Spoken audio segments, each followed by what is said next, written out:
5년간 선택, 굿모닝, 대박 예상.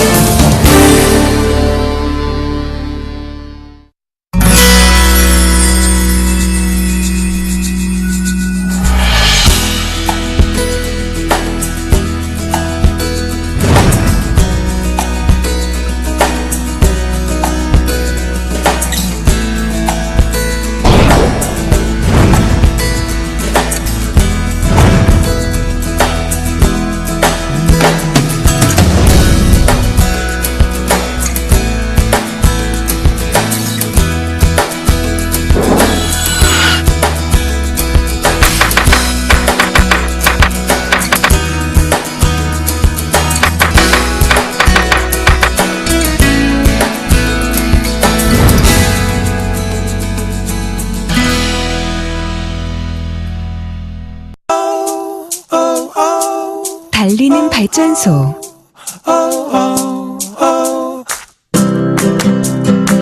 비우는 발전소.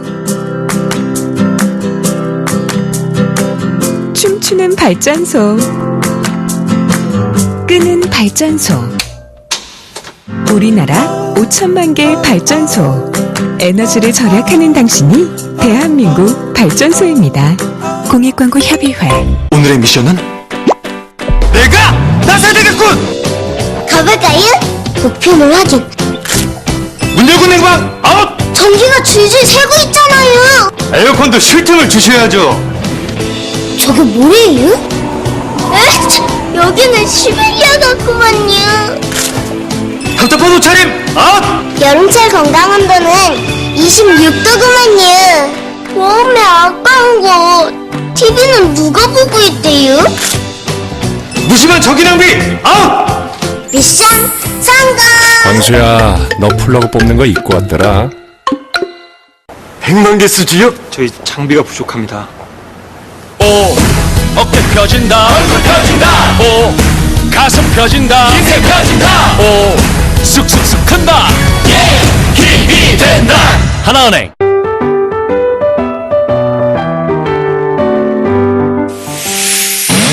거품이 흐르지 않으니까 긴 머리도 쉽고 간편하게. 난 버블비로 염색한다. 아름다운 갈색 머리 찰떡 거품 염색 버블비.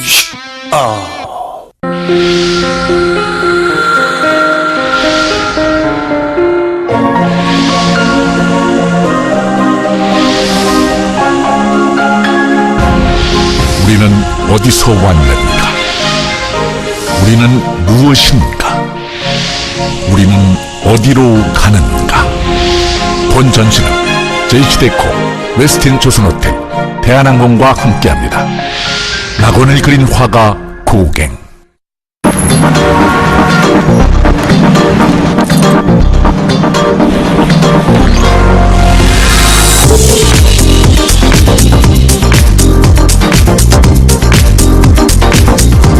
글로벌 경제 채널 서울경제TV.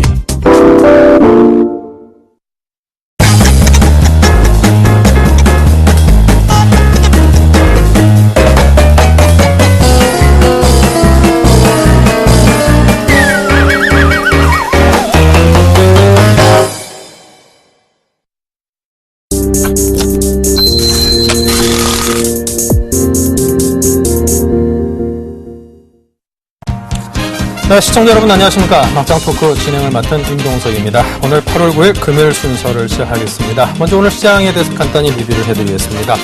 코스피 지수는 장중에 강보합세를 보이는 등 좀 지지부진한 흐름을 이어갔습니다. 살짝 지루한 감도 있었는데요. 하지만 또 장 후반에 하락 반전을 하면서 좀 아쉽게도 1880선에 마감을 하는 모습을 보였습니다. 코스닥 지수 역시 장 막판에 개인의 매도 물량 출에 밀려서 줄곧 약세를 보이다가 554선에 이번 한 주 장을 마감을 했습니다. 양시장이 모두 좀 힘이 그다지 있지 않은 채 마감을 해서 살짝 좀 아쉽다 싶은 생각이 듭니다. 자, 그럼 오늘 국내 증시 분석하고요. 또 속 시원한 이야기 나눠볼 두 분의 멘토를 모셨습니다. 김도영 멘토, 김용준 멘토 두 분과 함께하겠습니다. 어서 오십시오. 네, 안녕하세요. 안녕하십니까. 네. 네, 요즘에 날이 그냥 너무 덥습니다. 더우기만 하면 좀 괜찮은데 습하기까지 해가지고 이거는 옛날에 그냥 홍콩이라든가 뭐 상해 아니면 동남아 이런 데 가서나 이제 맛볼 수 있는 그런 날씨가 우리 서울에서도 있는 것 같아서 굉장히 힘듭니다. 밤에 이게 잠이 잘 안 오다 보니까 괜히 그냥 입이 심심해가지고 주전부리 이렇게 자꾸 먹게 되고 냉장고에 뭐 있는지 뻔히 알면서 괜히 여러 가지 뭐 있지 이게 찾아보게 되고 참 사람이 실없어진다 싶은 생각이 드는데 자, 두 분 멘토분들께서는 밤에 야식거리 좀 즐기시는지 즐기면 뭐 이렇게 참 요즘 잘 드시는지 궁금합니다. 거의 먹는데요. 물만 먹습니다. 물만? 좀 독한 물. 독한 물? 소주. 먹으면 기분 좋아지는 거. 예. 네네. 먹으면 기분 좋아지는 거. 네. 어제 좀 얼굴이 좀 까무잡잡하니 간 건강이 좀 안 좋아지신 거 아닌가 그런 생각이 살짝 드는데 우리 또 김용동 멘토께서는 뭐 이렇게 드시는지요? 아무래도 월요일 날부터 목요일 날까지 이제 방송을 또 하다 보니까요. 워낙 배가 고파가지고요. 네. 거의 이제 끝나고 나서는 이제 국수를 좀 먹습니다. 국수를. 그나마 국수를 먹으면 먹고 나서 포만감도 좀 크고 또 집이 워낙 멀다 보니까 도착할 때 되면 공백이 좀 생겨가지고요. 좀 살찌는데도 좀 더부룩하지 않고요. 자는데도 불편하지 않았고 저는 좀 국수를 즐겨 먹습니다. 그렇구나. 멀리 사신다면 댁이 어디 저는 분당에 있습니다. 분당에. 네. 여기 비싼 동네에 사시는군요. 역시 이제 김도현 멘토님이나 이제 김용준 멘토님처럼 이제 주식에게 전문가가 되다 보면 아무래도 이게 그냥 짭짤하게 되다 보니까 사는데 또 이제 좀 남다르다 싶은 생각도 듭니다.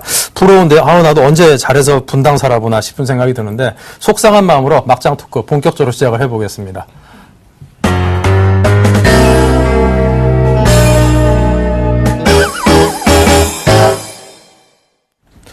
네, 화면이 살짝 거칠었습니다. 카메라도 이게 더위를 좀 먹나 봅니다. 열이 받다 보니까, 이해해 주시기 바라고요. 자, 먼저 오늘 장에 대해서 제가 간단하게 리뷰를 해드렸는데, 우리 멘토분들께서는 오늘 하루 장을 어떻게, 살펴보셨는지 또 어떤 느낌을 받으셨는지 먼저 짤막하게 듣도록 하겠습니다. 네.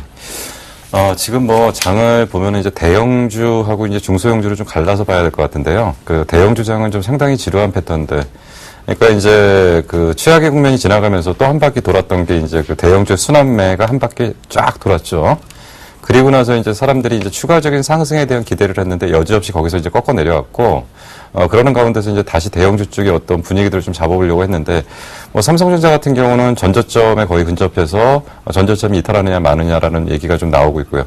또 시가총액 2위 종목인 현대차 같은 경우는 뒷부분에서 얘기를 하겠지만, 노선 문제가 불거지면서 굉장히 지금 약세 국면을 보여주고 있고, 이러다 보니까 전반적으로 초대형주 쪽에서는 거의 힘을 못 쓰는 상태에서 지금 장에서 좀 두드러지게 특징적으로 나타나는 것들은 중소형주의 강세가 완연하게 나타나고 있고요.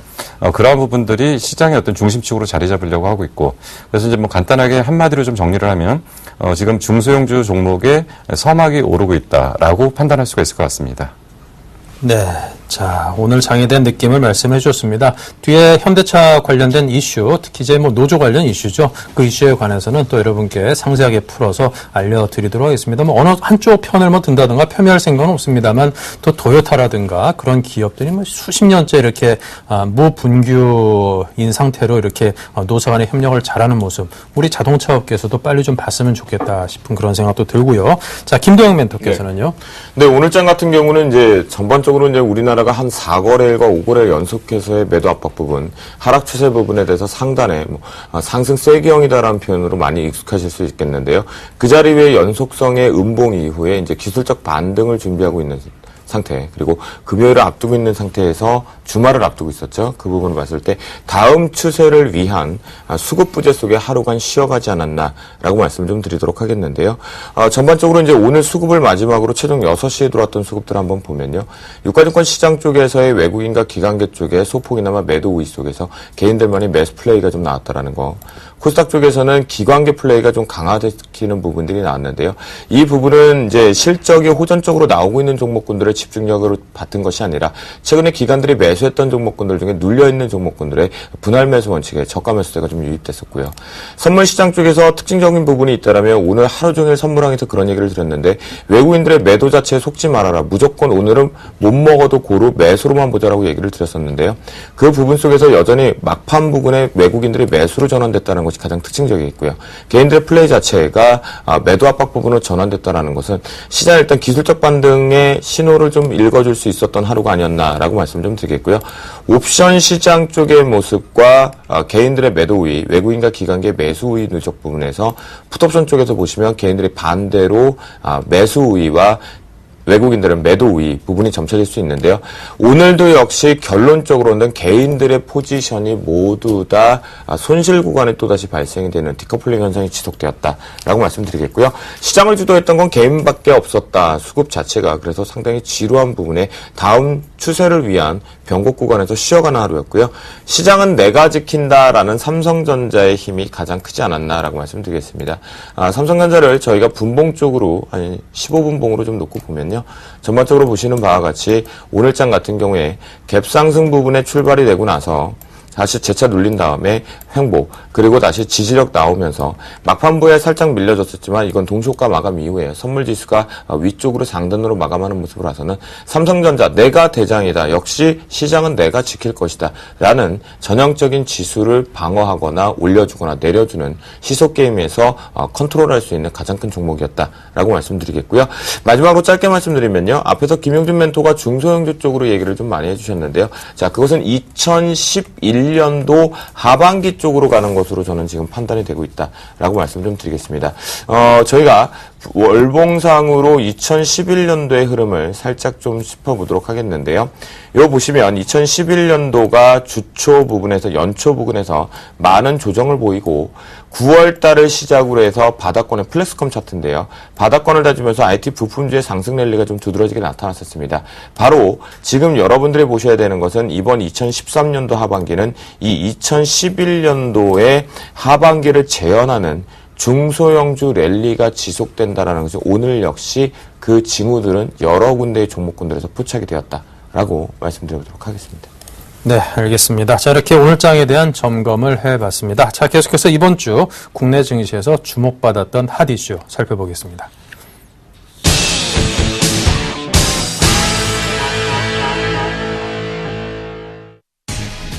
어제 금통위는 만장일치로 금리 동결을 선택했습니다. 시장이 예측한 결과치에도 부합한 발표였습니다. 금통위 직후에 나온 통화정책 방향 결정문과 김중수 총재의 기자회견을 통해서는 금통위원과 한국은행 집행부의 경기 회복에 대한 결의를 엿볼 수 있었습니다. 이에 8월 금융통화위원회 이벤트는 연내 기준금리 동결 기조 전망에 무게를 실어주는 흐름을 만들게 되었지만 시장에서는 금리 인하 가능성을 주장하는 전문가들도 보이고 있습니다. 한 증권사의 채권연구원은 금통위의 변덕스러움과 정치권의 행태를 더하면 3분기 말이나 4분기 초 한 차례 정도의 금리 인하를 생각해 볼 수 있다고 말했습니다. LG전자에서 야심차게 준비한 G2폰이 뉴욕 센트럴파크에서 공개됐습니다. 세계 주요 통신사업자 700여 명이 참석한 가운데 공개된 LG전자의 G2는 기존의 G 시리즈보다 한껏 깔끔해진 모습을 보여주었습니다. 화면은 5.2인치를 선택했으며 테두리는 2.65mm로 얇게 제작해 기존의 스마트폰에 비해 최적의 그립감을 선사합니다. 박종석 LG전자 모바일 커뮤니케이션 사업본부 부사장은 이날 공개 행사에서 LG의 G2는 역사상 가장 흥미롭고 자신 있는 스마트폰으로 소비자는 일상 속에서 감동과 자신감, 즐거움을 느끼게 될 것이라고 말했습니다. 현대차 노조가 결국 파업을 결의했습니다. 9일 현대차 노조는 울산 공장에서 임시 대의원 대회를 열고 대의원 만장일치로 쟁의를 결의했습니다. 지난 7일 쟁의 행위 조정 신청을 한 노조는 이달 13일 파업 찬반 투표를 실시할 예정이며 중앙노동위원회에 신청한 노동쟁의 조정 결과가 나오는 오늘 20일경에 파업에 들어가게 됩니다. 노사는 올해 지난 5월부터 협상을 시작해 18차례에 걸쳐 교섭을 진행했으며 지난달 말 공장 17차 협상에서 노조 요구안에 대한 일괄 제시안을 사측에 요청했지만 사측이 이를 거부하면서 결국 파업으로 이어지게 됐습니다. 노조가 파업에 들어갈 경우 당장 올 하반기 차량 생산 차질이 불가피할 전망이며 현대차는 지난해에도 파업으로 수출과 내수에서 약 30%의 판매 감소와 1조 6천억 원의 손실을 보았습니다. 개성공단 정상화를 위한 정부의 7차 회담 제의에 침묵하던 북한이 갑자기 수용한 이유에 대해 관심이 모아지고 있습니다. 이에 국내 주식시장에서는 남북 경협주들이 개성공단 정상화 기대 속에 이틀째 강세를 보였습니다. 하지만 한국수출입은행은 개성공단 가동 중단에 따른 경협보험금 지급을 시작했다고 밝혔습니다. 한 관계자는 7월 말 기준 병협보험금 지급을 신청한 109개사 중 절차가 마무리된 2개사에 55억 원을 우선 지급했다고 전했습니다. 국내 시장은 전일 치러진 8월의 옵션 만기를 무사히 넘겼습니다. 그 전일 미국 시장이 조정에도 불구하고 대규모의 차익 실현을 위한 매도 물량이 없었던 가운데 옵션 만기는 강보합으로 마감했습니다.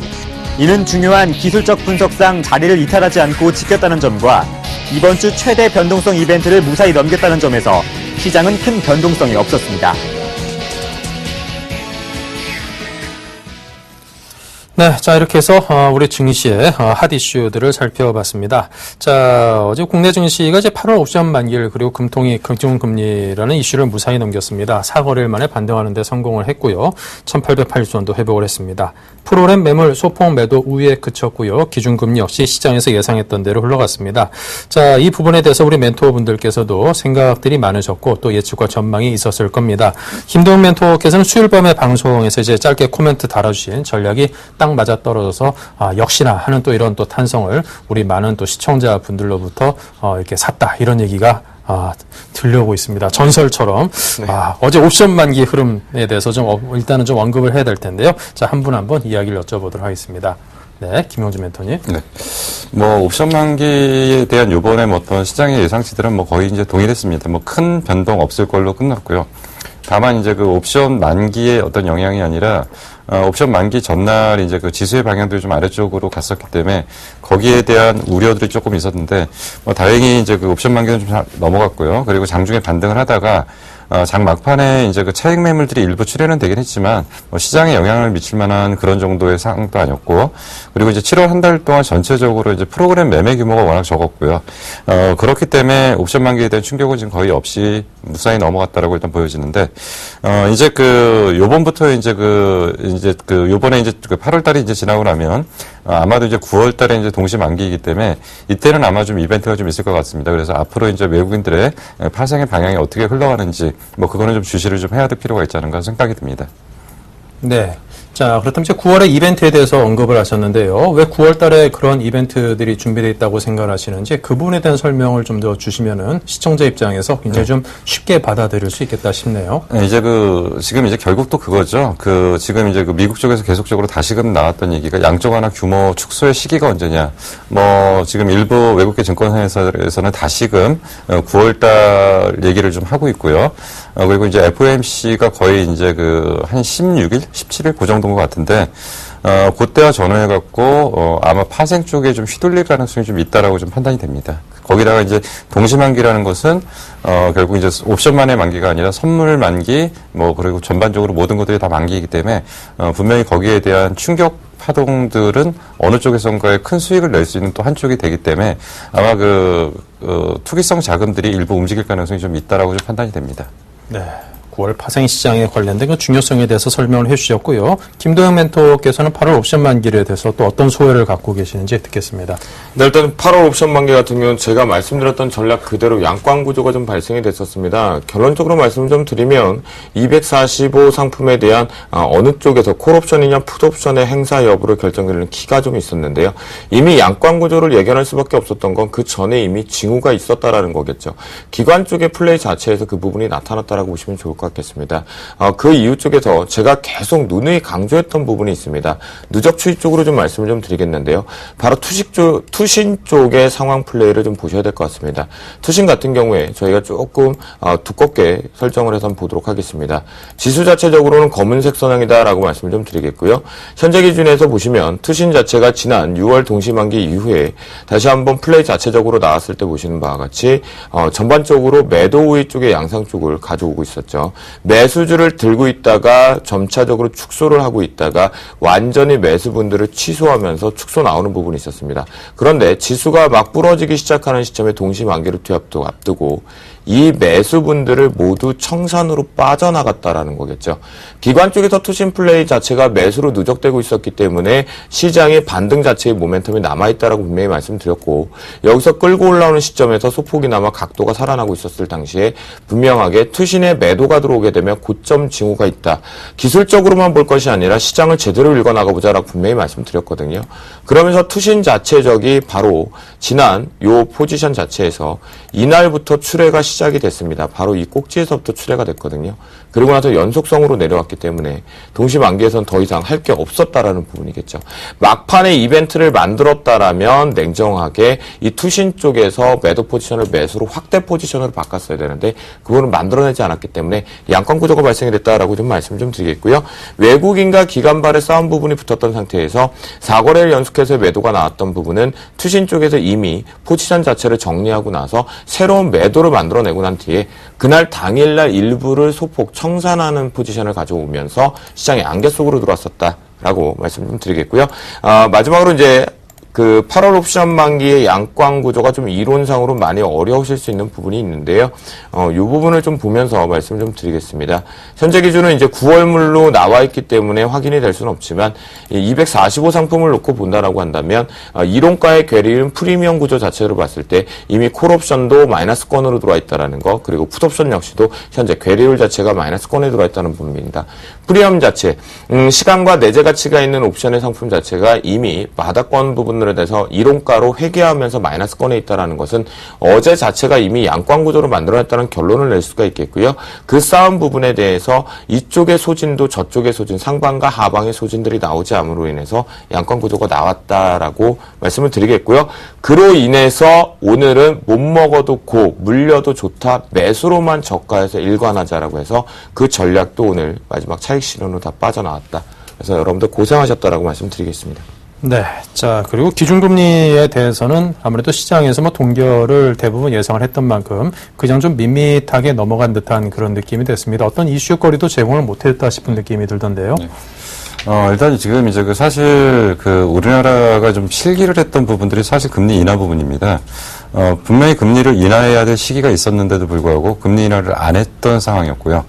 그러다 보니까 지금 현재 유동성을 지금 추가적으로 공급해야 될 지금 상황들은 아니거든요. 그렇기 때문에 여기서 이제 금리 인하의 방향이 다시 나오기는 좀 어렵다. 결국 지금 여기서 금리를 인상할 수도 없는 상태이고요. 그러다 보면 동결이라는 것은 당연한 얘기인 것 같고, 그리고 이제 대부분 이제 향후 조금 유럽 같은 경우에는 지속적인 유동성 팽창 정책을 사용하겠다라고 얘기를 하지만 미국 같은 경우에는 분명히 규모를 줄이겠다라는 지금 상황이 나왔기 때문에 지금 전체적으로 글로벌 증시의 자금의 자체가 지금 충돌을 일으키고 있는 중입니다. 그렇기 때문에 지금 이제 일본이 지속적인 아베노믹스를 진행하는 가운데서도 미국의 어떤 양쪽 하나 규모 축소 시기하고 충돌을 하는 거고요. 유럽의 유동성 팽창 정책도 역시 미국의 규모하고 충돌을 하는 거고요. 결국 세계 어떤 자금 시장에서의 어떤 가장 블랙홀이라고 볼 수 있는 것은 결국 미국 채권 시장인데 그쪽의 방향에 따라서 주변국들의 어떤 자금의 운영 방법은 크게 영향을 안 미칠 수가 있는 상황들이 지금 되고 있기 때문에 우리나라가 지금 굳이 금리 인하 카드를 빼야 될 이유는 지금 전혀 없는 상황이라고 일단 보여지고요. 향후 당분간 이러한 상황들은 지속될 걸로 보는데, 아까 뉴스에서는 잠깐 금리 인하 가능성에 대한 일부 언급도 있다라고 하는데, 정확하게 지금 방향이 그게 맞는 건지는 잘 모르겠습니다. 제 개인적인 생각으로는 금리 인하의 카드가 굳이 나와야 될 이유는 지금 현재는 아무것도 없다라고 판단이 됩니다. 네, 금리 인하라는 이런 카드가 나와야 될 시기는 이유는 아무것도 없다. 이런 진단을 주셨는데요. 네, 저 역시 같은 의견이다라고 좀 말씀을 좀 드리겠습니다. 당분간은 기준금리 자체, 현재 우리나라 최저금리 부분에는 입박되어 있는 2.5%를 유지할 것으로 좀 보이고 있습니다. 그 이유는 똑같습니다. 현재 기준에서 금리 자체를 인하를 하거나 인상을 할 만한 정책적인 이슈가 없다라는 것, 그리고 우리나라 자체의 수급과 시장의 경제 상황을 가지고 함부로 지금 인상과 인하 부분을 만들어낼 수가 없습니다. 그 이유는 여러분들이 잘 아시는 바와 같이 전 세계가 조기 종료 부분의 가능성, 양적 완화 시행에 풀려진 유동성들을 아직 축소하겠다, 확대하게 유지하겠다라는 그 기로에 있기 때문에 우리나라도 그 부분에 대외적인 변수를 숙지해야 되는 입장이기 때문에 절대로 현재 쉽게 혼자 나홀로 플레이를 할 수 없는 기준이기 때문에 기준금리, 저금리로 계속 유지할 것으로 보입니다. 네. 자, 그리고 이제 IT 업계에서는 이번 주에 좀 상당히 큰 이슈가 있었습니다. LG전자에서 G2라는 새로운 이제 스마트폰을 출시를 뉴욕에서 발표를 했는데요. 사실 그동안 이제 스마트폰 하면은 애플, 아니면 이제 뭐 삼성 갤럭시 뭐 둘 중에서 하나를 쓰는 게 이제 거의 뭐 상식처럼 한동안 그랬습니다. LG가 소외돼 있는 뭐 그런 상황이었는데, 근데 그 얼마 전부터 한 작년 한 1년 전부터는 이제 내놓은 제품들이 시장에서 소비자들의 눈에 상당 부분 들면서 쓸만한데 생각보다 잘 만드는데 그런 인상을 많이 심어줬습니다. 저도 이제 일부러 들고 들어왔는데 저도 지금 현재 이게 LG 거를 써보고 있는데 그 전에 뭐 삼성 거 제품도 물론 훌륭합니다만 그 못지않은 장점들이 또 없는 장점들이 있다라는 판단이 들더라고요. 그래서 이 새로 나오는 그 G2라는 모델에 대해서 또 굉장히 또 관심이 큽니다. 어떤 장점들을 갖고 있고 이것이 시장에서 어떻게 받아들여질 것이고 또 이것이 LG전자에 앞으로 어떤 영향을 미칠 것인가 이런 부분에 대해서 굉장히 궁금한데요. 자, 이 두 분 멘토께 또 그 부분에 대한 설명을 드려보겠습니다. 또 LG전자에서 뭐 회장님께서 이게 머리털 없는 그 앵커가 무슨 LG 우리 거 쓰는데 하나 보내줘 뭐 이런 생각 받으면 참 좋겠다 싶은 생각도 드는데 뭐 줬으면 좋겠습니다. 예. 자, 김용준 멘토님, G2 어떨까요? 예. 쓰고 싶은데. 그 G2 하면 요즘 뭐 이제 그 중국하고 미국도 G2라고 하고, 그래서 G2라는 단어들이 좀 많이 유행을 하는데, 그 준비된 화면을 좀 잠깐 보면서 좀 설명을 드리도록 하겠습니다. 요번에 그 LG 그 폰 중에서 이제 그 첫 번째 강점이 이제 바젤 폰이라고 설명을 하거든요. 그러니까 바젤이라는 게 이제 전문적인 용어인데, 그러니까 그 화면 그 화면 전체에서 마지막 그 뒤에 검은 테두리들, 그러니까 그 테두리들을 얼마나 많이 줄이느냐가 결국 핸드폰의 그 화면에 표현되는 크기를 가는 거고요. 똑같은 5.3인치라고 하더라도 바젤을 얼마나 줄였느냐에 따라서 그 기능들의 좀 차이가 있고요. 그리고 휴대의 문제가 좀 있기 때문에. 그래서 요번에 이제 그 LG G2 폰에서는 저 바젤을 가장 적게 나타나게 하는 거를 잡았다. 그래서 바젤 폰이라는 얘기를 하고요. 그 다음 화면이 이제 그 카메라의 좀 장점입니다. 뭐 1,300만 호선은 누구나 다 쓰는 거고요. 거기에 이제 요번에 이제 LG에서 쓰는 건 OSI라는 기능을 좀 추가를 한 건데 1,300만 화소의 기능이 그대로 가면서 결국은 또 화면의 그 흔들림입니다. 보통 이제 핸드폰 같은 경우는 그 카메라가 1,300만 화소를 가지만 화면이 많이 떨리면서 정확하게 찍지를 못하고 이제 오히려 기존의 카메라들은 흔들리지 않는 기능들을 갖고 있는 보정 기능들을 갖고 있다. 그래서 이제 그 기능을 좀 추가한 거에다가 거기다가 이제 또 어두운 곳에서 찍어서 선명하게 나올 수 있는 장치들 뭐 이런 것들이 작용됐고요. 그리고 또 여기다가 또 한 가지 기능을 좀 추가한 것이 모든 전자제품을 제어할 수 있는 기능을 탑재했다. 그러니까 뭐 밖에 나가서 예를 들어서 집안의 가전제품을 껐다 켰다 하는 기능까지도 일단 탑재는 돼 있다고 합니다. 그 기술이 이제 결국은 이제 다른 전자제품이 이제 그 통신 환경이 주어져야지만이 이것이 이제 작동을 하긴 하겠지만 이러한 여러 가지 기능들을 추가를 하면서 이제 새롭게 이제 G2폰이라는 게 이제 전면으로 이제 부상을 했습니다. 그럼 여기서 갖는 의미가 과연 뭐냐? 어떤 측면에서는 지금 사실 1위와 2위를 벗어난 3위부터의 그 규모는 굉장히 차이가 납니다. 그러니까 1위, 2위가 너무 독식을 하고 있고요. 3위, 4위, 5위는 저 밑에 떨어져 있는 상태에서 지금 첫 번째로는 1위, 2위의 일부 시장을 잠식할 걸로 보여지고요. 또 한 가지 중요한 의미를 갖는 게 있습니다. 사실 우리가 이제 핸드폰 업체 그러면 예전에 과거에는 뭐 노키아니 뭐 이런 데들을 주로 연상을 했었는데 이미 스마트폰 핸드폰 판매 대수 기준으로 중국의 하웨이라든지 JT라는 것이 4위, 5위로 급부상을 했고요. 노키아 같은 회사들은 이미 순위에도 지금 못 들어가 있습니다. 이런 상태에서 중국의 엄청난 어떤 성장이 3위 자리를 사실은 위협하고 있었는데 G2폰을 중심으로 해서 하이엔드급의 어떤 하나의 어떤 브랜드를 형성화시켰기 때문에 3위, 그러니까 중국 업체들과의 어떤 기술적인 격차를 벌려놓으면서 당분간의 어떤 추격의 빌미를 제공하지 않는다. 그런 측면에서는 LG전자에 대한 주가는 굉장히 긍정적으로 일단 판단이 되고요. 결국 LG전자는 핸드폰 사업부가 어떻게 되느냐가 가장 중요합니다. 그래서 이 부분이 전면적으로 좀 나타날 것 같기 때문에 향후 이런 쪽에 어떤 긍정적인 요소들이 작용하면서 그룹 전체적인 주가에도 상당히 긍정적인 요소로 미칠 걸로 판단이 됩니다. 네, 이 G2 이 모델의 상세한 그런 스펙에 대해서 설명을 해 주셨습니다. 자, 그렇다면 이제 시장에서는 일단 호평으로 받아들이고 있는 것 같습니다. 그리고 여러 스위치를 그동안에 측면이 아니라 후면에 달았다라는 그런 새로운 시험이 과연 시장에서 얼마나 통할지에 대해서도 관심이 크고요. 자, 이런 시장에서의 호평이 LG전자의 주가로 연결이 될 텐데 그 점에 대해서는 김도현 멘토께서 어떠한 판단을 하고 계시는지 들어보죠. 그래서 여러분들이 그 여론조사를 혹시 보셨는지 모르겠습니다. 옵티머스 시리즈가 LG전자의 이제 야심찬 스마트폰이었죠.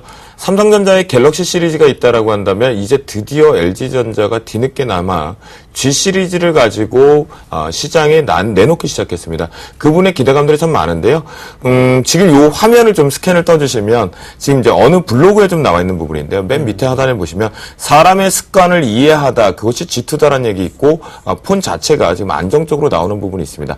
자, 지금 진행하고 계시는 분께서 혹시 아까 주신 핸드폰을 좀 잠시만 좀 빌려주시겠습니까? 네. 예. 자, 보시면 뭐 비밀번호 풀어도 아니요, 그러지 않으셔도 될 것 같습니다. 말씀 좀 드리기 위해서 그렇습니다. 네. 여러분들 보시면 갤럭시 노트하고 이 부분 갤럭시 시리즈와 이 옵티머스 시리즈나 G2가 상당히 시장에서 소비자에게 호평을 받는 것은 이 착용감에서 안착감입니다. 손에서 그 부분에 바젤이라고 하는 것은 바로 이 부분에서 감기는 사이즈거든요.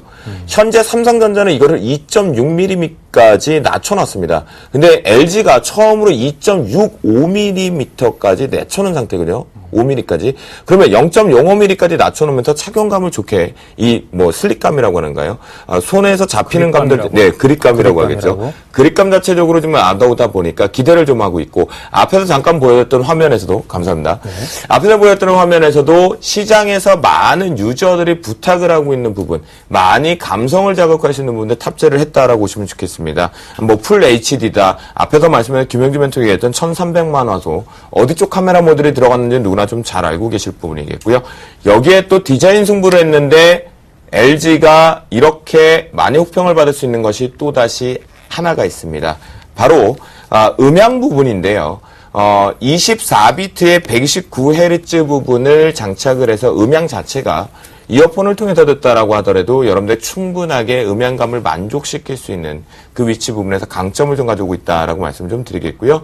현재 죄송합니다. 차트를 통해서 한번 보도록 하겠습니다. 과연 이 부분이 그냥 단순하게 기대감으로 갈 수 있느냐라고 물으시는 분들이 있다는데 제가 보는 관점은 좀 다릅니다. 이미 LG전자 같은 경우에는 월봉상으로만 놓고 보더라도 유상제공 부분에 문제가 좀 생겼긴 했었지만 지난번마다 늘 바닥권에서 지지력이 나오고 나서 반등 모멘텀을 좀 가져왔었습니다. 하지만 늘 마의 벽이라고 하는 9만 원대를 쉽게 올라가지 못하고 다시 재조정. 하지만 훼손되지 않는 가격대가 늘 공존했었습니다. 그리고 나서 여러분들이 많이 고생하셨던 자리가 바로 이 8만 원대 부분입니다.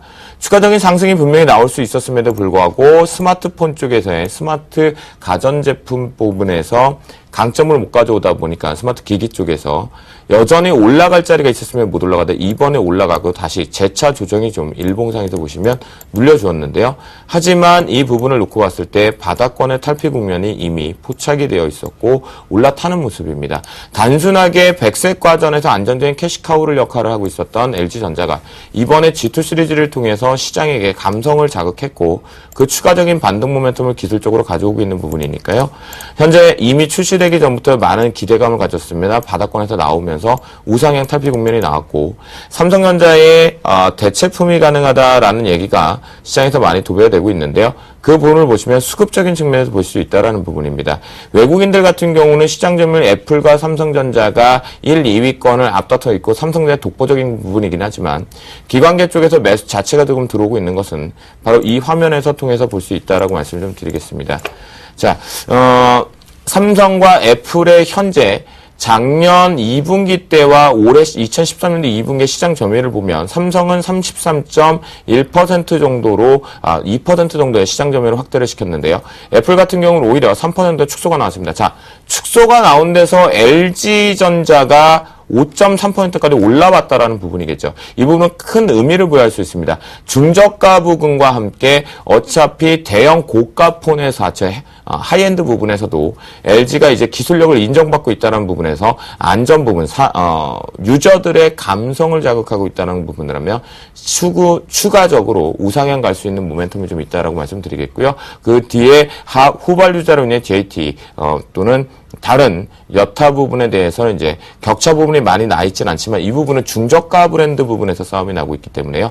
LG에서 이제 대형주 쪽에서 안정적으로 스마트폰 자체의 하이엔드급으로 갈 수 있는 발판을 마련했다. 그래서 주가적인 위치로 본다라면 충분히 우상향할 수 있는 부분이다라고 말씀드리겠고요.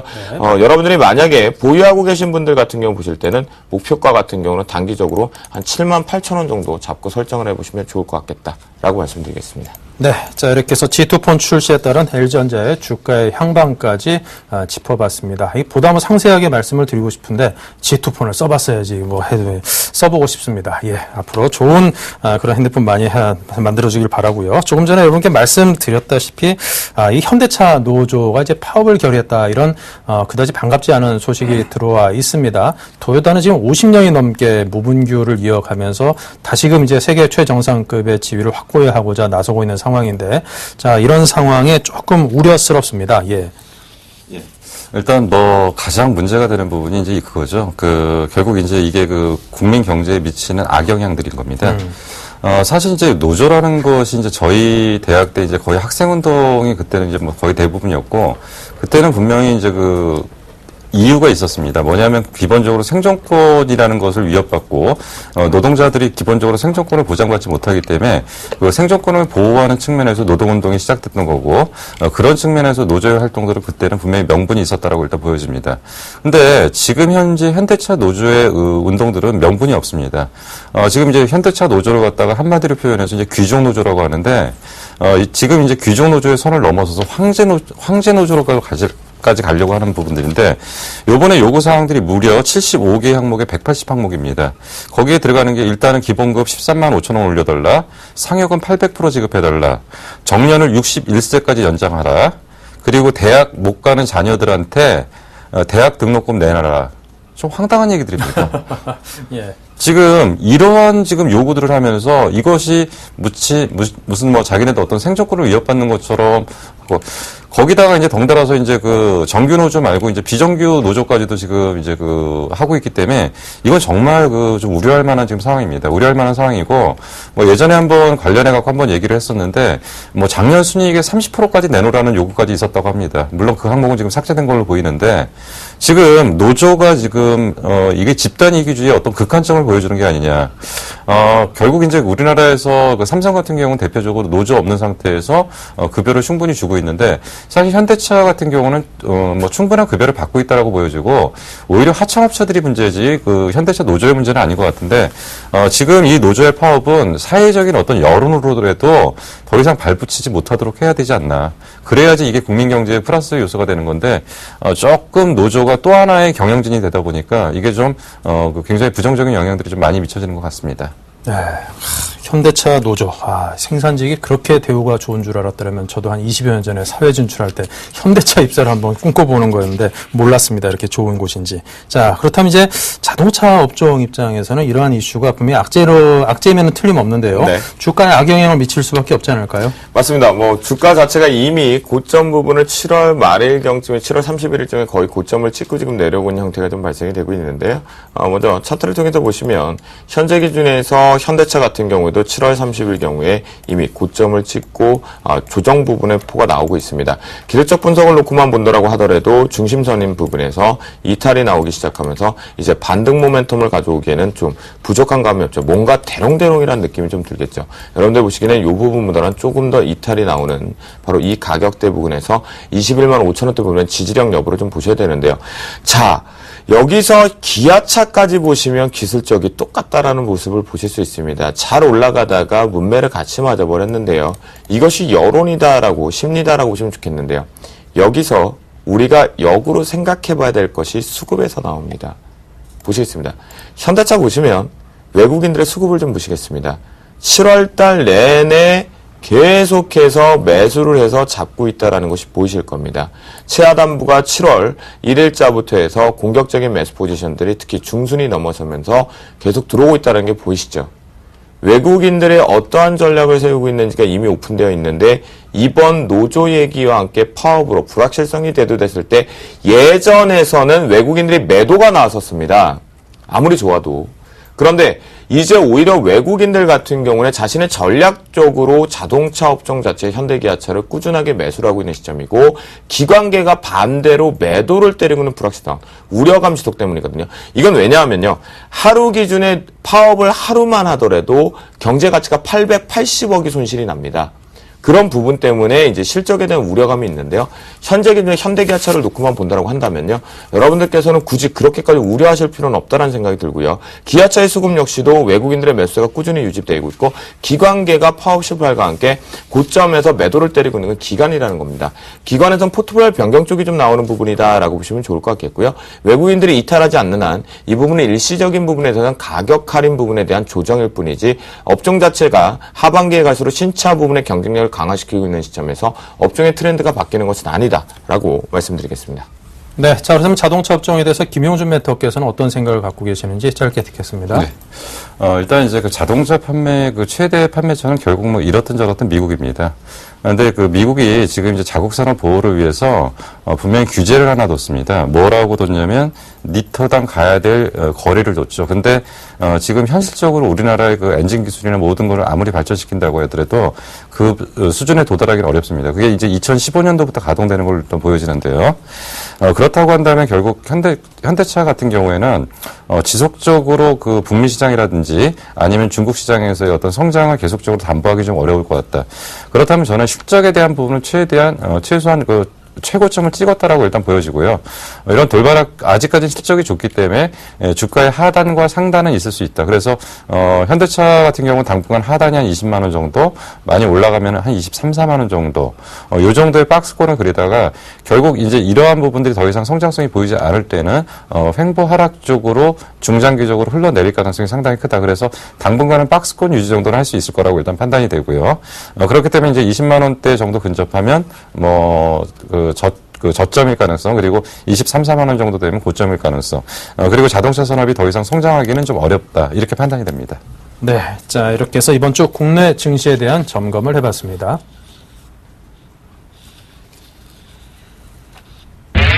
검색창에 샘플러스를 입력하시고 전문가 방송에 접속하시면 서울경제TV 특급 전문가들이 여러분의 포트폴리오와 수익률을 책임집니다. 주식 투자 샘플러스와 함께하세요. 네, 자 계속해서 가상계좌로 운영이 되는 우리 멘토님들의 포트폴리오 확인을 해보겠습니다. 자, 한 주간 출연해주신 우리 샘플러스 멘토들의 포트폴리오를 만나볼 수 있는 포트폴리오 확인 시간인데요. 자, 멘토들의 종목에 빨간불이 들어왔는지 한번 살펴보겠습니다. 자, 포트폴리오 확인 전에 운영 원칙부터 먼저 보시기 바랍니다. 네, 각각 3천, 5천, 1억 원의 가상계좌를 운용을 하죠. 종목 편입은 100% 내 비중 제한, 그리고 재편입 1회씩 허용합니다. 자, 그리고 제시 매수가에 플러스 마이너스 3% 밴드를 적용해서 편입을 하게 되죠. 자, 먼저 최명성 멘토의 포트폴리오부터 시작하겠습니다. 네, 자 어제 주신 의견대로 CJC푸드 전량 수익 실현했습니다. 매도가 2,685원이고요. 컴투스 2%의 수익률입니다. 오늘 포트에 신규 편입된 한국전력 편입가는 29,000원입니다. 네, 다음은 정대희 멘토의 포트입니다. SL이 오늘 장에서 4% 가까운 수익률 만회하는 모습이고요. DIC가 어제 4% 상승에 이어서 오늘도 5%대 급등 보이며 순식간에 목표가 도달했습니다. 목표가 5,300원의 수익 실현하고요. 8% 가까운 수익률 내면서 47만 원의 수익금을 만들었습니다. 자, 다음은 정재훈 멘토입니다. 삼천당 제약이 오늘 장에서도 3%대 수익률 상승 보이면서 안정적인 수익권을 지키고 있습니다. 목표가 6,000원으로 상향 조정 대응하겠다고요. 네, 이어서 양순모 멘토입니다. 세중이 오늘 장에서 무려 12%대 급등을 보였습니다. 높은 수익률을 기록 중인데 내일 장에서 세중 목표가 8,000원으로 상향 조정해서 계속 대응하겠다고요. 자, 다음은 김현금 멘토입니다. SM과 현대EP 오늘 장에서 약보합 마감했습니다. KG 이니시스가 1%대 소폭 상승 흐름 보였고요. 자산총액은 수익권을 유지하고 있습니다. 네, 다음은 나무노 멘토 볼까요? L전자 3% 가까운 수익률이고요. 수익률 전반적으로 좋습니다. LGU+도 수익권입니다. 네, 다음은 오늘 출연하신 김도영 멘토입니다. 오늘 장에서 갖고 계신 종목들 흐름이 조금 아쉽습니다. 수익권 전환을 기다려보고요. 조만간 새로운 종목들의 편입도 기대하겠습니다. 자, 다음은 신창원 멘토입니다. 삼성전자 오늘장에서 1% 올랐고요. 내일장에서 125만 5천 원 부근에서 비중 70% 모두 매도하겠다는 의견을 줬습니다. 그리고 바로 내일장 삼성전자 다시 새로운 매수가로 가격을 낮춰서 70% 비중으로 재편입하겠다고요. 매수가 122만 4천 원, 목표가 142만 원, 손절가 110만 원, 비중 70%입니다. 네, 다음은 이효열 멘토입니다. GS가 약보합 마감했고요. 일진 디스플레이가 1% 미만으로 수익률 소폭 상승했습니다. 종목 모두 보유 의견입니다. 네, 끝으로 오늘 출연하신 김용준 멘토입니다. ICD 1%대 수익률 상승이고요. 탄력 둔화 판단되는 동국제강 다음 주 월요일에 포트에서 제외하고 실리콘웍스로 교체 편입하겠다고 합니다. 실리콘웍스의 매수가는 23,000원, 목표가 25,000원, 손절가 21,500원에 편입을 하겠다고 합니다. 비중은 10%를 말씀해 주셨네요.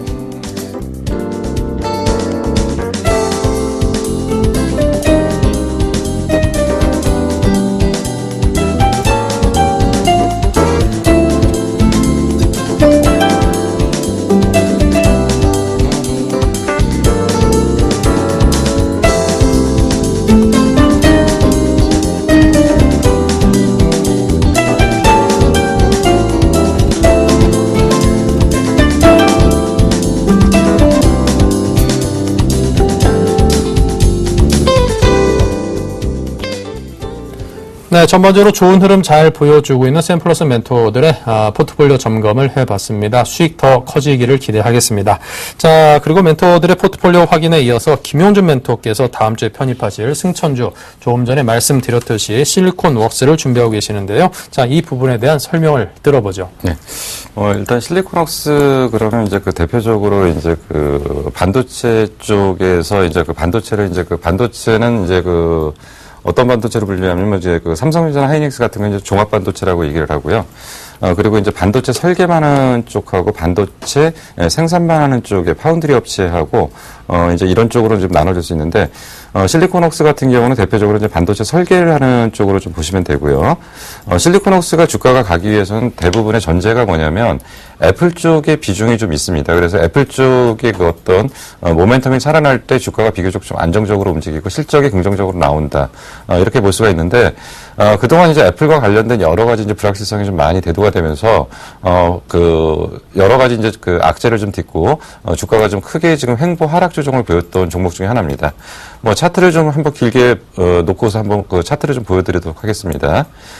지금 차트로 보시면은 굉장히 오랫동안 하락을 하다가 반등을 하다가 올라가는 듯 하다가 보시다가 다시 또 옆으로 길게 누워버리는 이런 패턴을 좀 보이면서 어떤 큰 변화들이 좀 없었던 좀 굉장히 지루한 패턴들을 좀 보였다라고 일단 볼 수가 있습니다.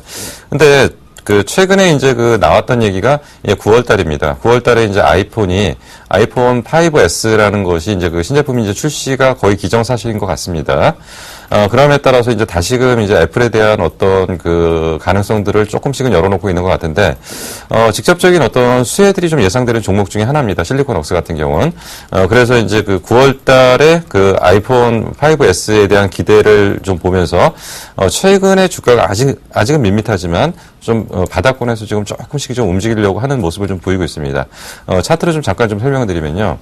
아직까지는 기관이나 외국의 메이저 수급의 어떤 그 공격적인 유입은 좀 안 나타나고 있지만, 그러나 이제 지금 바닥에서 이제 거래량 기준으로 조금씩 바닥이 좀 잡히면서, 주가가 이제 그 뚫고 올라갈 자리를 이제 뚫고 올라간 상태에서 최소한 앞에 고점을 한번 제껴놓은 상태입니다. 그렇기 때문에 이제는 상승을 위한 준비는 거의 다 됐다. 그리고 이제 시간이 조금씩 지남에 따라서 계속적인 모멘텀은 좀 나올 것 같다. 그래서 일단은 매수는 현재 가격에서 매수를 하시면 크게 무리는 없을 걸로 일단 판단이 되고요. 그리고 이제 손절 라인을 잡았던 게 이동평균선 이제 밀집 구간들 정도로 일단 볼 수가 있습니다. 그래서 이동평균선 밀집 구간인 21,500원 정도를 지금 이탈하지 않는 범위라면은 보유하시면 될 것 같고요. 올라갈 때는 일차적으로 이제 그 바로 뚫고 올라가기는 어렵기 때문에 앞에 고점 정도에서 한번 부딪힐 가능성이 있기 때문에 1차 목표가를 한 25,000원 정도로 제시를 하면서 지금 이제 21,500원이 이탈하지 않는 범위라면 그대로 끌고 가도 크게 무리는 없다라고 일단 판단해서 월요일 날 아침에 바로 편입을 하는 걸로 그렇게 설정을 하도록 하겠습니다. 네. 자, 그렇다면 지금 현재 포트폴리오에 대한 AS를 쭉 이어갈 텐데요. 김용주 멘토님께서 계속 이어주십시오. 예. 일단 사실 동국제강이라는 회사를 처음에 이제 동국제강부터 먼저 시작을 하도록 하겠습니다. 네. 동국제강을 제일 먼저 설정을 했던 가장 큰 이유는 뭐냐면 철강 업종 중에서 그래도 조선 경기 회복에 가장 직접적인 수혜를 얻는 쪽이 동국제강이다. 다른 쪽은 자동차 쪽의 비중이 높다거나 아니면 종합철강이라던가 이래서 철강 포트폴리오 내에서 구조 개선의 어떤 부분들이 조금 어려운 부분들이 좀 있습니다. 근데 이제 동국제강 같은 경우는 조선과의 밀접도가 굉장히 크기 때문에 아마 자체적인 움직임을 갖고 조금 더 탄력적으로 움직이리라고 좀 판단을 했었는데 최근의 움직임을 보니까 철강주하고 같이 움직인다. 그러니까 아직까지는 자체적인 움직임을 못 갖고 자체적인 힘이 지금 발산이 안 되고 있다라고 좀 판단이 됩니다. 그런 측면이라면 좀 시간이 걸릴 가능성이 좀 있다라고 판단이 되기 때문에 결국 동국제강 같은 경우는 현재 가격에서 일단은 월요일 날 아침에 시작하는 가격으로 일단 정리를 하도록 하고요. 그리고 이제 ICD입니다. ICD가 이게 사실은 조금 기대를 가지고 보셔도 되는 종목인데 이제 ICD가 뭐 하는 종목인지는 다시 한번 간단하게 리뷰를 하겠습니다. ICD는 AM OLED의 시각 장비 쪽이고요. 공정 중에서 TFT LCD의 어떤 시각 쪽에서 굉장히 중요한 역할들을 지금 하고 있다라고 일단 보고 핵심 장비 쪽이 하나입니다. 그리고 기술력이나 연구진들이나 모든 거에 대해서는 차별화되어 있는 종목이라고 그러니까 분명히 분석을 하고 있는 종목입니다. 결국 이제 ICD의 어떤 핵심은 결국 뭐냐면 삼성의 AM OLED A3 공장 그러니까 6.5세대 라인에 A3 발주가 언제 나오냐에 달려 있는데 당초에는 아마도 7월 26일 날 정도에 발표가 될 예정으로 봤었습니다. 그때 사장단 회의가 7월 26일 날 있을 걸로 봤는데 정확하게 이틀 전에 갑자기 일정을 변경을 했습니다. 갑자기 이제 삼성 사장단에서 회의를 하기 직전에 이틀 전에 당분간 A3 라인에 대한 투자를 지연시키겠다. 그러니까 일단 보류하겠다. 그리고 이제 후속적으로 나온 얘기가 뭐냐면 A3 라인 대체로 A2 확장 개념으로 장비 발주가 나갈 가능성이 있다. 결국은 이쪽이든 저쪽이든 곧 조만간 장비 발주는 일단 나올 걸로 보이는데 A2 라인 쪽에서 나오는 규모는 조금 적을 거고요. A3 쪽에서 나오는 장비 규모는 좀 많을 겁니다. 그래서 이제 그런 차이들은 있는데 정도의 차이는 있지만 결국 ICD에 대한 장비 발주는 지속적으로 나올 거다라고 보는 거고요. 지금 이제 이미 받아놓은 수주 금액만 갖고도 이제 이 회사는 9월 결산 법인입니다. 9월 결산 법인인데 작년에 워낙 업황이 안 좋았기 때문에 올해는 아마도 많이 턴을 할 겁니다. 그리고 지금 이제 결국은 여기는 이제 지금이 3분기 2분기가 아니라 3분기입니다. 여기는 3분기 실적 기준으로는 매출은 확실하게 올라갔기 때문에 전분기보다 좀 나을 것 같습니다. 전분기에도 전전분기가 35억의 적자가 났었는데 전분기가 확 돌아서 영업이익이 좀 크게 났었던 쪽이었고 아마도 3분기 쪽은 전분기보다 더 나을 걸로 판단이 됩니다. 그렇기 때문에 이제 8월 14일 다음 주에 이제 실적 발표를 해야 되는데 다음 주에 실적 발표를 하게 되면 상당히 긍정적인 요소가 있으리라고 일단 판단되기 때문에 최소한 실적 발표 전까지는 좀 봐야 될 거고요. 기술적 분석으로 좀 잠깐 보겠습니다. 기술적 분석으로 보면 이 종목이 참 바닥에서 사람들 많이 괴롭히는데 한 번 올렸다가 내리고 그러니까 지금 전형적으로 보면 한 번 올렸다 내리고 올렸다 내리고 올렸다 내리고 보통 3번 정도의 고점을 한번 찍고서 위로 가는 패턴들이 좀 나타나는 경향들이 좀 있는데 요번 역시도 한 번, 2번 지금 3번을 끄고 여기서 이제 확 밀어버렸는데 물론 이때 민 게 삼성의 A3 라인의 지연 얘기가 나오면서 나왔던 건데 아마 여기서 요번에 바로 올라타면서 16,000원을 뚫고 가면은 여기가 아마 일반인들이 물량이 털리는 자리가 될 가능성이 상당히 크다. 그래서 요번 하여튼간 실적 발표 나오면서 16,000원까지 도달하는 시점의 어떤 주가 움직임이 판단이 제일 중요하다라고 일단 보여집니다. 그리고 이제 다음에 이제 사파이어 테크놀로지입니다. 사파이어 테크놀로지는 이제 다음 주 14일 날에 기관 IR이 잡혀 있습니다. 기관 IR이 잡혀 있는데 아마 그때 실적 발표 할 것 같습니다. 실적 발표 내지는 향후 사업 설명에 대한 기관 IR을 잡고 있는데 제가 제일 처음에 말씀드렸을 때 사파이어 테크놀로지는 어떤 측면에서 봐야 된다고 말씀드렸냐면 LED의 기본적인 어떤 매출 구조에다가 추가적으로 지금 확대되는 개념이 커버글라스 쪽의 어떤 부분들이 확대될 거다. 그래서 커버글라스 쪽에서 카메라 렌즈 쪽의 커버글라스가 지금 확대되어 가는 개념에서 추가적으로 강화 유리에 대한 전면 커버글라스 대체 효과 이제 그 사파이어와 강화유리의 차이가 뭐냐면 강화유리 같은 경우는 새 폰일 때는 전혀 문제가 없습니다. 새 폰일 때는 전혀 문제가 없는데 폰을 오래 쓰다 보면 스크래치가 생기면 스크래치 안에 먼지가 끼면서 강화유리가 약화되면서 잘 부서지는 현상들이 있는데 그 부분의 단점을 보완할 수 있는 게 결국 사파이어로 대처를 하는 겁니다. 그래서 만약에 이런 정도의 상황이 벌어지면 굉장히 긍정적인 요소를 일단 볼 수가 있는데 단 한 가지 지금 이제 나온 얘기 중에 하나가 뭐냐면 삼성이 LED 기판 쪽을 사파이어가 아닌 실리콘으로 삼성하고 LG가 지금 연구 개발 중인데 거의 개발 완료 단계라는 얘기가 얼마 전에 나왔습니다. 그래서 과연 LED 기판을 실리콘으로 갈 거냐 사파이어로 계속 갈 거냐 그거에 대한 한 가지 의문점이 좀 남아서 그 부분까지만 마저 체크하고 만약에 그거에 별 문제가 없다라고 판단되면 14일을 전후해서 실적 발표하는 걸 전후해서 추가 매수 예정입니다. 근데 만약에 그 지금 방금 말씀드렸던 LED 기판이 사파이어가 아닌 실리콘으로 넘어갈 수 있는 가능성이 있다면 그때는 매매 전략을 전반적으로 수정을 할 예정입니다. 네, 알겠습니다. 자, 김용준 멘토의 포트폴리오 AS 들어봤고요. 자, 계속해서 김도영 멘토의 포트폴리오 AS를 이어가겠습니다. 네, 그 전에 앞서서 동양 EMP를 좀 언급을 좀 드리도록 하겠습니다. 동양 EMP 동사 같은 경우는 여러분들이 조금 생소하실 수 있을 것 같은데요. 가전기기와 사무기기 쪽에서 주문자 생산 방식을 이용해서 납품을 하는 기업입니다. 동양 EMP 동사 같은 경우는요, 오해하실 수 있는 부분이 있는데요. 철저하게 주문 생산 방식이기 때문에 기존에 먼저 파일을 만들어 놓고 나서 납품을 하는 것이 아니라 오더가 들어와야지만 생산을 해서 납품하는 구조입니다.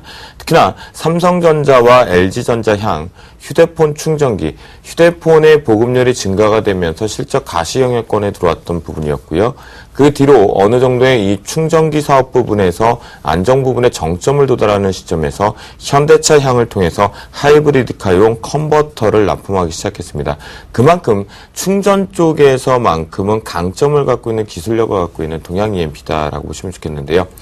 자, 여기서 여러분들이 봐야 될 것이 분명하게 나온 것 같습니다. 얼마 전에 충전기 폭발 사고가 발생이 좀 됐었죠. 조금은 지난 사건이긴 하지만 많이들 잊혀졌을 것 같습니다. 그런데 여기서 갤럭시 S4의 장착 가능성으로 타진되면서 테마가 만들어졌다가 슉 하고 사라졌습니다. 바로 그 테마가 바로 무선 충전 테마였습니다. S4에 결국은 이제 장착이 되진 못했지만 여전히 계속 불속이 되면서 가능성들을 타진하고 있고, 이번에 갤럭시 노트 3가 플렉서블 타입 부분에서 인쇄전자 타입 이 부분까지 언급되면서 무선 충전 당연한 부분에 가시 영역권으로 들어오고 있다라고 말씀드리겠는데요. 아직 무선 충전 테마는 사라진 테마가 아니다라고 말씀 좀 드리겠고, 이 충전 테마에서 가장 큰 최대 수혜주로 탑 1으로 지금 잡혀 있다라고 말씀드리겠고요. 여기서 또 하나는 2014년도죠. 내년에 삼성전자와 현재 LG전자, 여러분들이 지금 딱 꺼내보시면 충전하고 있는 그 핀수, 작은 핀수 있지 않습니까? 갤럭시 노트 2라든가 또는 이번에 출시된 G2 시리즈 또는 옵티머스 시리즈 부분에서 쓰시고 있는 그 표준형의 충전기 타입이 전 세계에서 국제 표준으로 또다시 한번 옛날 16핀 부분 12핀에서 인정받았던 그대로 다시 한번 현재 핀수에서 국제표준의 충전기로 채택이 됐다라는 거. 그렇다면 동양 EMP 같은 경우는 기술력을 인정받고 있는 시점에서 추가 상승 모멘텀을 가져올 수 있는 그런 기업의 가치를 가지고 있다라고 말씀을 좀 드리겠고요. 차트를 보면서 말씀을 좀 드려보도록 하겠습니다. 자, 조금 길게 한번 보면요. 동양 EMP 같은 경우에는 지난 바닥권에서 대바닥권에서 시장에서 알려지지 못하고 있을 시점에 추가 상승 모멘텀을 갖던 자리가 바로 기관 쪽의 플레이에서 올라갔다는 부분을 보실 수가 있겠고요. 하지만 재차 외국인들의 지속 매수, 기관의 매도 부분과 외국인들의 크로스, 손바뀜이 이루어지며 추가 반등을 가져왔습니다. 그리고 나서 이 고점 부분까지 인식했을 당시에 외국인들의 수급 자체가 꾸준하게 유지가 되고 있는 상태에 기관 쪽에서마저 이제 떨어지고 나는 바닥권에서 기관이 플레이로 매수를 잡고 온다는 부분은 여러분들 수급적인 측면에서 긍정으로 바라보실 수가 있겠고요. 자, 고점을 놓고 우리가 살펴보면 조정대 자체적으로 먼저 보겠습니다. 테마 자체가 만들어지고 쉬어가는 패턴이었기 때문에 이렇게 보시면 현재 기준에서 주가의 위치가 놓고 보시는 바가 현재 보시는 주가의 위치가 놓고 보시는 바와 같이 조금 쉬어가는 양상줄을 좀 가져오고 있다라고 보실 수가 있겠는데요. 이 부분 속에서 바닥권 지지 여부 테스트를 좀 하고 있는 부분이니까 현재 충분히 기술적인 반등 부분을 가져올 수 있는 위치다라고 말씀 좀 드리겠고요. 이 기준 놓고 본다라면 우리가 매수했던 가격이 현재 18,600원으로 설정이 되어 있습니다. 약 손실 구간에 좀 들어있는 부분 같은데요. 이 부분은 추천을 드리고 나서 언급을 드리고 나서 현재 양봉 쪽에서 우리가 플러스 마이너스 3% 누를 적용해서 매수가 들어왔던 부분이다라고 말씀드리겠고요. 현재 미보유 계신 분들 같은 경우는 18,000원대 부분에서 붙여서 분할 매수를 잡으신다면 충분히 다시 한번 매매 트레이딩을 가실 수 있는 부분에서요. 목표가 같은 경우는 22,300원 정도로 이 정도로 설정을 좀 해드릴 수 있겠는데요.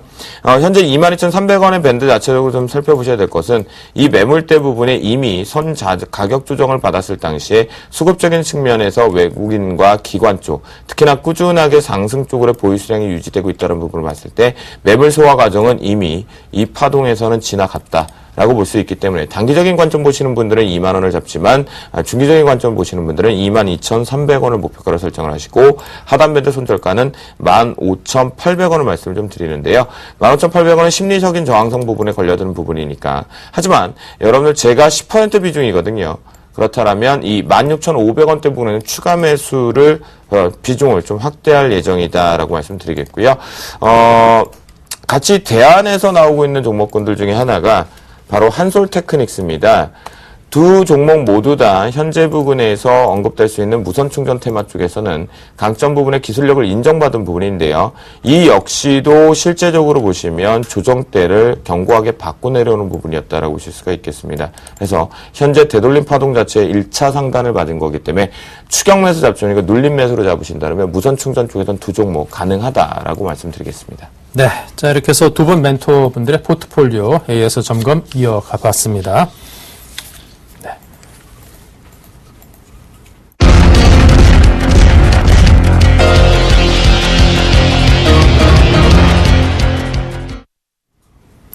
네, 다음 주는 과연 우리 시장이 어떤 방향으로 흘러갈지 궁금합니다. 글로벌 증시와 야간 선물 시장 동향부터 살펴보겠습니다. 현대선물 신금철 연구원이죠. 안녕하세요. 안녕하세요. 네, 먼저 지금 뉴욕 증시 상황은 어떠한지요? 지금 뉴욕 증시는 상승세를 부재로 인해 약세로 장을 출발 후 현재 보합으로 올라서는 모습입니다. 전주 사상 최고치를 기록한 이후 조정 장세와 더불어 양적 완화 축소 우려감으로 인해 이번 주는 다소 쉬어가는 모습이 나타나고 있습니다. 이로 인해 현재 S&P 500 지수는 전주 대비 약 0.8%의 하락을 나타내고 있습니다. 다음 주에는 미국의 소매 판매 결과가 예정되어 있습니다. 최근 미국의 고용지표와 제조업 지수의 지속적인 상승이 소비자들의 소매 판매로 연결되었다는 결과를 확인하기 위해 모두 이 결과에 주목하고 있는 모습입니다. 네, 자 그렇다면 유럽 증시 지금 상황은 또 어떠한지요? 비슷한가요? 네, 유럽 증시는 이제 중국의 소비자 물가 지수와 산업 생산 등의 지표 결과의 호재로 유럽 증시는 상승 출발했었습니다. 그리고 이후 영국에서의 경제 지표 또한 긍정적으로 발표되면서 대체적으로 상승 흐름이 보이고 있습니다. 하지만 프랑스의 6월 산업 생산이 전월 대비 1.4%의 감소를 나타내면서 시장의 실망감을 안기며 상승폭 확대를 제한하는 모습이 나타나고 있습니다. 현재 유로화는 달러 대비 약보합을 나타내고 있지만 주간 기준으로는 약 5주 연속 상승하며 7월 이후 약 4.3%의 상승을 보이고 있습니다. 다음 주에는 영국에서 소비자 물가지수와 실업률, 그리고 소매 판매 등의 지표가 예정되어 있습니다. 최근에 향상된 결과를 이어간다면 유로화의 추가 상승도 가능할 것으로 예상하고 있습니다. 네, 자 그리고 야간 선물 상황에 대한 설명도 이어주십시오. 네, 야간 코스피는 현재 약세를 보이고 있습니다. 금일 외국인들은 이번 주 처음으로 순매도를 기록하며 기간과 함께 지수 하락을 이끌고 있는 모습입니다. 트릭에는 별다른 지표가 예정된 게 없는 관계로 한 주의 마감을 현재 약세로 마무리할 것으로 예상하고 있습니다.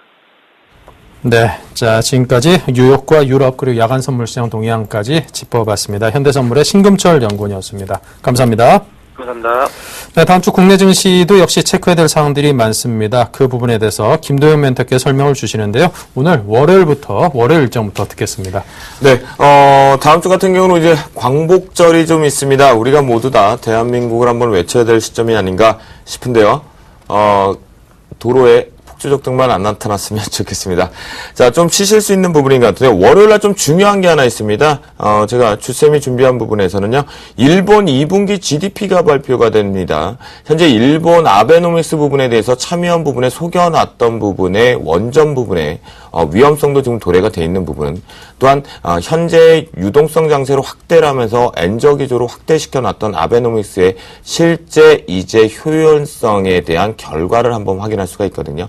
그래서 2분기 일본발 GDP 상당히 중요하다. 여러분들 체크해 보실 필요가 있겠고요. 이 월요일날 현대 엘리베이터가 남북경협주 부분의 강한 상승세 이후에 우려감들과 환차익 손실분이 발생이 되면서 실적의 우려감으로 좀 또다시 한번 급락 나오는 부분이니까요. 다시 한번 여러분들 실적을 한번 체크해 보실 필요가 있겠습니다. 자, 화요일날 같은 경우는요. 미국과 유럽 쪽에서 중요한 지표는 없다라고 좀 말씀을 좀 드리겠고요. 단 실적 발표가 현대중공업과 삼성중공업에 쏠려 있다라는 겁니다. 즉 조선업종 중공업종 중에서 빵 하고 지금 우상향 쪽으로 좀 바닥권에서 올라오고 있는 시점이거든요. 그렇다면 이번 2분기 실적을 가늠해 볼 수 있다라는 거. 중국의 경쟁사 대비해서 호전적으로, 그다음에 또 고부가가치 부분의 마진율이 증대되면서 실적이 실제로 안정적으로 나온다라면 3분기와 4분기 하반기의 주도 섹터가 될 수 있다라는 그 기로점이다라고 보시면 좋을 것 같겠고요. 수요일날 유로존의 2분기 GDP가 이제 슬슬 나오죠. 이탈리아 GDP가 이제 긍정적으로 좀 나온 화답되는 부분에서 유로존의 2분기 GDP들이 나오니까요. 여러분들 2분기 경제 성장률은 계속 누누이 강조해드리지만 가장 중요한 현재 변곡 구간에서 나오는 부분, 경제를 선행 쪽으로 가늠해 볼 수 있는 위치니까 꼭 반드시 체크를 하시면서요. 이날 실적 발표는 상당히 중요한 게 좀 많이 걸려 있습니다. 대우조선해양 같은 경우 현대중공업과 삼성중공업 이후에 또다시 한번 중공업 쪽에서 나오는 부분인데요. 여기서 중요한 건 한국타이어 그리고 한국가스공사입니다.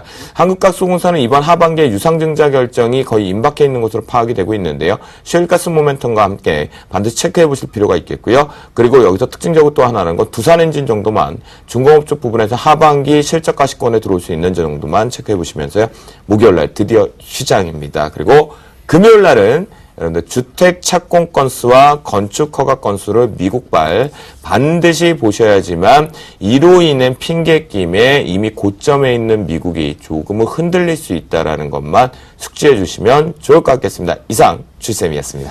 네, 자 그렇다면 다음 주 체크해야 될 글로벌 이슈 또 변화들이 있다면 또 어떤 것들이 있는지 김용준 멘토가 받겠습니다. 네, 다음 주에 이제 그 유럽 쪽의 경기 모멘텀에 대한 부분들을 어떻게 가야 될 거냐에 대한 부분들인데, 결국 이제 그 유럽발 경기 모멘텀에 대한 부분들은 상당 부분 이제 그 어느 정도 이제 주가에 좀 선반영됐다는 측면이 좀 강하기 때문에, 다음 주에 그 시장에 크게 어떤 변수를 좀 작용할 수 있는 큰 이슈는 없을 것 같고요.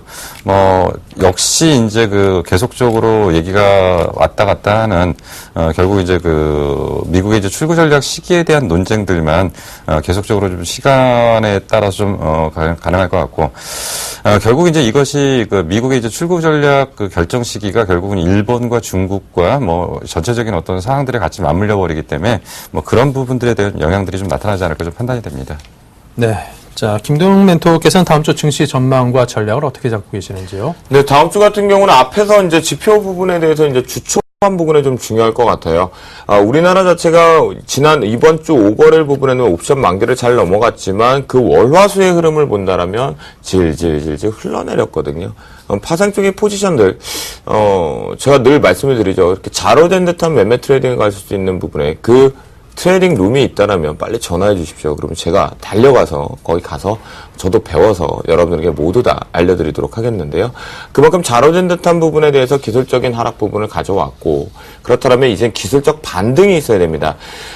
조금 실수를 하실 수 있는 부분인데요. 이미 오늘 수급에서 포지션에서 만들어지고 있는 부분인데요. 바로 개인들이 추가적으로 추세 하방이 나올 것이다 라고 좀 나타내고 있습니다. 그런데 이 부분은 수급을 반드시 보셔야 되니까 주초까지는 기술적 반등이 좀 있지 않을까라는 생각에서 상승 부분에 따른 지수 관련된 종목군들은 현금화 전략이 좀 낫지 않을까라는 생각이 좀 들고요. 앞에서 말씀드렸던 경제지표에서는 이제 2분기 성장률 쪽에서 가늠을 해봐야 되는데, 일본을 잠깐 짧게 말씀드리면 2분기 경제 성장률이 예상치를 하회해서 나오게 되면 아베노믹스의 실효성은 꽝이다라고 말씀을 좀 드리겠고, 현재 일본은 종목별로 대박을 내고 있는 장세가 아니라 지수 인덱스를 가지고 엔저 현상을 환율, 엔달러의 추이를 가지고만 동반해서 올라갔다가 동반해서 내려오는 상태입니다.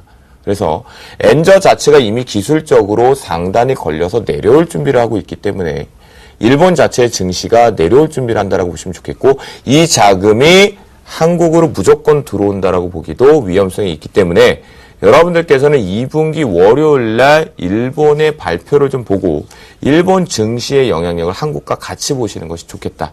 가장 핵심이고 주초에는 현금을 좀 많이 만들자. 기술적 반등에 그렇게 말씀드리겠습니다. 네, 자 다음은 또 우리 멘토분들께서 다음 주 우리 시장에서 관심 있게 봐야 될 업종들은 어떤 것들을 꼽고 계시는지 베스트 업종에 대해서 들어보겠습니다. 김영준 멘토님. 네, 일단 뭐 그 당장은 지금 아니라고 그래도 이제 2차 전지에 대한 부분들을 좀 설명을 좀 드려야 될 것 같습니다. 그래서 이제 그 준비한 화면을 먼저 좀 보여주시면 설명을 드리는데요. 2차 전지의 지금 작동 원리를 먼저 좀 이해를 하셔야 됩니다. 2차 전지의 지금 작동 원리는, 지금 준비된 화면이 조금 안 나오는데, 그러니까 2차 전지는 이제 크게, 세 가지로, 크게 네 가지로 구성 물질로 봐야 됩니다. 양극 물질이라는 게 있고요. 음극 물질이라는 게 있고요. 그리고 이제 양극 물질과 음극 물질을 중간에 표현해주는 분리막이 있고요. 분리막을 서로 연결해주는 전해질이 있습니다. 근데 지금 이제 최근에 이제 흐름이 좀 나타났던 게, 이제 일진 머티리얼이 좀 강하게 움직였는데, 일진 머티리얼은 정확하게 이제 하는 일이 음극 물질을 감싸는, 일렉 포일을 하는 쪽이고요. 구리 관련 일렉 포일을 한다라고 일단 볼 수가 있습니다. 그리고 이제 전해질 업질로서는 후성이라는 종목이 있을 거고요. 그리고 양극 물질은 양극 물질 전 단계에서의 물질과 전구체라는 단계가 있고요. 그리고 이러한 전체적인 구성 항목에서 그럼 이 얘기를 왜 드리냐면 지금 우리가 이제 2차 전지라는 종목을 대부분 볼 때는 LG화학하고 삼성전자밖에 그러니까 LG화학하고 삼성 SDI라는 종목밖에 모르시는데 사실은 그 안에 소재 산업들이 상당히 먼저 수익이 날 수 있는 부분들이 있고요. 그런 쪽에서 잘 구성이 돼야지만이 2차 전지라는 부분을 정확하게 이해를 할 수 있습니다. 그래서 양극 물질의 핵심 종목이 뭐냐? 그리고 이제 음극 물질의 핵심 종목이 뭐냐? 그리고 분리막은 SK 이노베이션이 거의 완전히 장악하고 있기 때문에 건들 데가 없는 거고요. 전해질 쪽은 후성이 지금 가장 강한 쪽이라고 일단 보실 수가 있습니다. 그리고 이제 양극 물질을 둘러싸는 일렉포일은 알루미늄으로 하는 거고요. 음극 물질을 둘러싸는 일렉포일은 구리로 하는 걸로 보시면 되고요. 그럼 각각의 경쟁력이 있는 업체들이 어느 쪽이냐를 좀 보셔야 될 겁니다.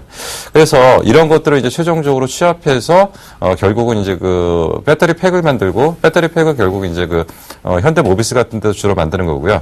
그리고 이제 최종적인 완성품이 만들어지는 것이 결국은 이제 삼성 SDI하고 LG 화학이고요. 이제 그것들을 갖다가 또 층으로 싸서 두껍게 만들어서 하는 것들이 이제 어떤 과정들입니다. 그러면 지금 현재 2차 전지 쪽은 어떻게 지금 확장되는 개념으로 좀 보셔야 될 필요가 있냐면 결국 테슬라라는 자동차가 지금 2차 전지의 어떤 중요한 화두로 지금 떠오르고 있으면서 요번에 이제 테슬라의 효과 때문에 2차 전지가 이제 급격하게 이제 주가가 이제 한번 강하게 상승을 했었는데 며칠 전입니다. 테슬라가 깜짝 실적을 발표하면서 결국 2차 전지에 대한 어떤 개화를 확실하게 알려주는 흐름을 좀 보였습니다. 근데 최근에 급등했던 부분들이 있었기 때문에 단기적으로 추가적인 상승은 한계가 있을 거기 때문에 거기서 좀 꺾였던 부분들 그러면서 결국은 테슬라 이후 BMW가 i3라는 거를 내년에 우리나라에 한 4만 불 정도에서 3만 5천 불 정도로 이제 출시를 할 예정입니다. 뭐 이런 것들이고 결국 이제 지금 이제 테슬라가 주당 400대에서 지금 500대로 생산 대수를 늘렸고요. 그리고 이제 BMW i3 같은 경우는 지금 한 4만 대 정도 만들겠다 연간. 만약에 이 정도가 된다면 아마 삼성 SDI가 매출 구조가 한 조 단위 정도가 나올 거로 일단 보고 있습니다. 거기다가 이제 또 한 가지 지금 응용 범위가 확대되고 있는 게 이제 ESS 쪽이죠. ESS 쪽은 결국은 이제 우리가 소위 알고 있는 발전기 단계. 그래서 이제 전압 UPS라고 하는 발전기를 기존에는 납축 전지로 사용을 했었습니다. 근데 최근에 리튬이온 쪽으로 지금 빠르게 교체가 돼가고 있는 중이고요. 그리고 이제 신재생 쪽 에너지 쪽으로 지금 가고 있습니다. 신재생 쪽 에너지는 뭐냐면 태양광하고 풍력 같은 경우에는 그 충전을 하게 되면 전기가 굉장히 불안전한 상태이기 때문에 바로 전력을 공급할 수 있는 구조가 아닙니다. 그래서 ESS에 일단 저장을 했다가 안정적인 전류 흐름을 잡아서 보내주는 역할들을 하기 때문에 ESS의 영향이 커지고 있고요. 결국 2차 전지의 규모가 커지고 있고, 그리고 이제 또 한 가지는 피크 전력대, 그러니까 지금같이 그 집중적으로 그 전력을 사용하는 시간대가 아닌 여유 시간대에 그쪽으로 저장을 했다가 피크 시간대에 돌려주는 형태. 그래서 지금 2차 전지의 규모는 ESS 쪽의 성장 속도와 전기차의 성장 속도가 거의 5대5 정도의 수준까지 지금 거의 육박할 걸로 보고, 이 시장은 지금 본격적으로 개화되는 단계입니다. 그래서 상당히 큰 시장이 지금 형성되는 과정이고, 이제는 2차 전지가 단순한 테마가 아니라 하나의 산업으로 완전하게 자리를 잡아가고 있습니다. 그렇기 때문에 관련 기업에 대한 분석이 철저하게 되신다면은 아마 여기서 굉장한 수혜 주도를 찾아내실 걸로 판단이 됩니다. 네, 알겠습니다. 자, 우리 김도훈 멘토께서는 어떤 업종을 주로 보고 계시는지 궁금하네요. 네, 제가 보고 있는 업종은 모두가 더 알고 있으시니까 다른 업종, 한 땀 한 땀 올라갔던 업종을 좀 말씀드리고자 합니다. 언제쯤은 말씀을 좀 드려야지 하고 있었던 시점인데요. 바로 건축자재 업종을 좀 말씀드리도록 하겠습니다. 건축자재 업종 하면은 여러분들 많이 접하실 수가 있습니다. 뭘까요? 샤시라고 하죠. 여러분들이 문을 열고 닫고, 요즘처럼 습할 때 좀 문을 닫아놓고 에어컨을 쓰시려면 창문 하는 그 틀을 말할 수 있겠고요. 또는 창호지가 될 수 있겠고요. 여러분들이 거주하고 계시는 주택이라든가 아파트 부분에서 또다시 외관 쪽에 페인트 부분의 업체들을 다양하게 얘기할 수 있는 부분이 바로 건축자재다라고 보시면 좋겠는데요. 생각보다 우리나라는 건설 경기의 활성화 부분에 위축되는 부분이 있었지만 건설이 시장에 지배하고 있을 수 있는 영향력은 상당히 큽니다. 최근 현 정부에서 부동산 정책에 따른 내수 부양 부분에 대한 정책들이 언급이 되면서 특히나 재건축과 리모델링 사업 부분 또는 이 부분에 따른 확장세 부분에 대해서 대기 수요들이 좀 많아지고 있는 부분인데요. 사실 이렇게 생각을 해보죠. 제가 지금 거주하고 있는 집이 분당에서 이제 첫 입주를 했었던 부분입니다. 그러니까 91년도인가요? 그때 이제 완공이 된 부분이니까 이제 허름한 아파트가 될 수밖에 없겠죠. 그러면 제 실물 경기 자체가 아무리 제가 지금 현재 한 달에 벌이 자체가 상당히 큰 규모를 벌어들이고는 있지만 그 부분 대비해서 굳이 제가 그것을 새롭게 다른 새로운 아파트로 이사를 갈 이유가 없다라는 거죠. 편해졌기 때문이거든요. 그러면 리모델링 자체로 하는 지갑을 열기밖에는 하지 않는다라는 겁니다. 그 관점으로 봤을 때 현재 실물 경기가 위축돼 있고 또 많이 버는 자와 벌지 못하는 자들 모두가 다 현재 기준에서는 지갑을 좀 닫으려고 하고 있는 부분이다라고 보실 수가 있겠고요. 그에 따라서 리모델링과 인테리어 시장이 확대가 되면서 이 수혜 쪽으로 가져온다라고 말씀을 좀 드리겠습니다. 그래서 종목군들 좀 다양하게 좀 보여드리도록 하겠습니다. 자, 제 말이 정말 진실인지 가짜인지 보실 수가 있겠는데 한 땀 한 땀이라는 구조가 있습니다. 시장이 망가져도 나는 간다, 내 갈 길을 간다, 말달리자를 했습니다. 보시는 바와 같이 KCC입니다. 현재 보면 4월 달에 바닥권에 다중바닥을 만들어내고 나서 우상향을 가면서 N자형 패턴 쪽으로 올라왔다 내려왔다 다시 신고가 랠리를 좀 보여주고 있는 부분이겠고요. 또 우리가 이 부분에서 가장 양대산막이라고 보는 LG하우스도 보시면 바닥권에서 계속 시장이 쉬어감에도 불구하고 우상향으로 가고 있었다는 특징이 좀 있습니다. 그런데요, 여기서 건축자 쪽을 잘 보셔야 되는 거, 여러분들 생각하시는 거는 아무래도 시장에서 테마 형성이 된 정치 테마라고 생각하실 수 있는데, 조광 페인트를 좀 보겠습니다. 자, 테마가 불고 마감이 되고 나서 수명을 다한 줄 알았는데, 현재 우상향 쪽으로 이제 만들어가는 패턴들이 있다는 거죠. 여러분들 승천 방송을 통해서 많이 접하신 부분이 있죠. 바닥을 다지고 옆으로 횡보한 다음에 올라갔다. N자형으로 계단식으로 올라오는 패턴. 그래서 또 노루 페인트 역시도 같은 패턴을 지금 우상향 열린다라는 거. 이 부분을 보실 수가 있겠는데요. 자, 우리가 역으로 한번 생각을 해보자고요. 시장에서 왜 한 땀 한 땀 도대체 KCC와 LG하우스가 우상향을 갔는데 내 계좌에는 왜 없었을까? 왜 한 번도 듣지 못했을까라는 부분이겠죠. 실물 경기가 위축되어 있는 상태에 이사 가기도 쉽지가 않습니다. 역전세단이 발생이 되고 있고 실제적으로 아파트를 사기에는 이미 우리 모두가 다 부동산 경기가 위축되고 있다는 부분을 알고 있거든요. 지금 말고 힘들지만 조금 지나고 나면 똑같은 10억 원의 아파트를 5억대 정도 살 수 있고 7억대 살 수 있다는 거 알고 있습니다. 그런데 사는 생활이 좀 불편하고 좀 편하게 가져가기 위해서 내가 리모델링 부분으로 또는 인테리어 부분으로 좀 가져가게 되는 부분이거든요. 그런 생각을 놓고 본다라면 앞에서 대장들에게서 우상향을 가고 있는 부분이 조금은 이제는 좀 쉬어갈 템포들을 가지고 있지만 앞에서 잠깐 말씀드린 조강 페인트나 사마 페인트 같은 종목군들은 우상향을 이제 만들어주고 있다라고 보시면 좋겠는데요. 자, 기술적으로 다시 한번 KCC보단 LG 하우시스가 대장 역할을 하고 있기 때문에 어떤 패턴을 만들어야 되는지는 좀 보겠습니다. 바닥권에 대한 1차 상승 이후에 옆으로 횡보하는 과정을 갖고 2차 상승을 가지고 3차 상승을 네 번째 지지점을 가지고 다섯째 파동입니다. 뭐 엘리어트 파동으로 3파와 5파를 계산하셔도 좋을 것 같은데요. 자, 그 부분을 떠나서 시장 자체가 조금은 조정받을 수 있는 준비이기 때문에 너무 고점에 대롱대롱 매달렸을 경우에는 여러분들이 가장 편하시는 것, 저는 이평선을 별로 좋아하지 않는 편인데요. 이평선을 갖다 가기론을 쓰긴 하지만 만약에 LG 하우시스를 보유하고 계신 분들 같은 경우는 또는 신규적으로 죄송합니다. 보유를 해서 신규적으로 잡고 싶으신 분들은 11만 9천 원 정도가 이탈 여부나 지지력이 나왔을 때 단기 트레이딩 관점으로 좀 보시는 게 가장 좋겠다라고 말씀드리겠고요. 자, 이 관점이 아니라 이제 분명히 정치 테마가 아니다라고 말씀을 좀 드렸습니다. 그렇게 시세를 분출하고 나서 바닥에서 망가진 지가 벌써 거의 1년이 되어 갑니다.